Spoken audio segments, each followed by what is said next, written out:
Daily news আসামলৈ স্বাগতম জনাইছো। ষ্টুডিঅ'ত মই মনীষা আৰু এই মুহূৰ্তত এক গুৰুত্বপূৰ্ণ খবৰ।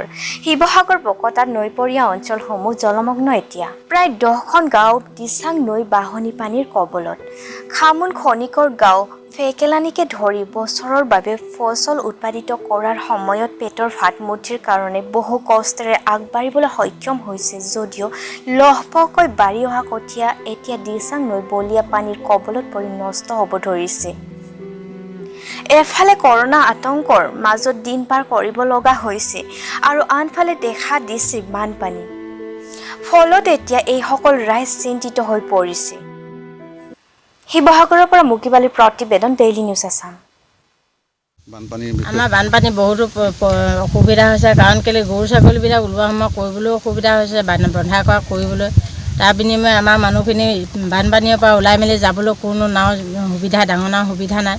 বহুত আমি অসুবিধাজনক হৈ পৰিছোঁ। সেইখিনি যাতে বিধায়কে কিবা এটা আমাৰ সুবিধা কৰিলে আমি ভাল পাওঁ।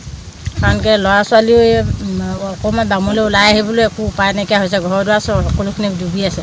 তাৰ বিনিময়ে আমাৰ খেতিপথাৰ যিমানখিনি আমি কঠীয়া পাৰিছিলোঁ সকলোখিনি আমাৰ পানীৰ তলত আছে। এবাৰ নহয় দুবাৰকৈ আমি পাৰিলোঁ, তথাপিও আমি কঠীয়াখিনি একেবাৰে বচাবই পৰা নাই। এতিয়া তাকে কাইলৈ পৰহিলে এতিয়া খেতিপথাৰ আহি পালেহি, আমি কি ধৰণে খেতিপথাৰ কৰিম তাকে চিন্তা কৰি আছোঁ। বিধায়ক মহোদয়ে যদি সেইখিনি আমাক কিবা এটা সাহাৰ্য কৰে আমি নথৈ ধন্যবাদ জ্ঞাপন কৰিছোঁ।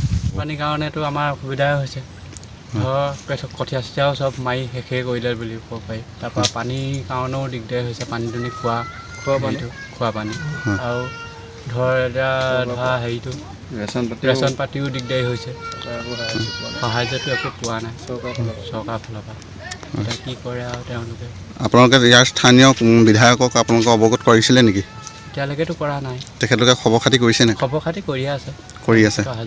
অহা যোৱা কৰিছে। আপোনালোকক কিবা সহায় হাত আগবঢ়াইছে নেকি? নাই, বহোৱা নাই ন। এইবাৰ এইটো কেই নম্বৰ পানী হ'ল? বানপানী 4 নম্বৰ বানপানী নহয় জানো? এতিয়ালৈকে 4 নম্বৰ বানপানী, এতিয়ালৈকে আপোনালোকে একোৱে পোৱা নাই? একোৱে পোৱা নাই।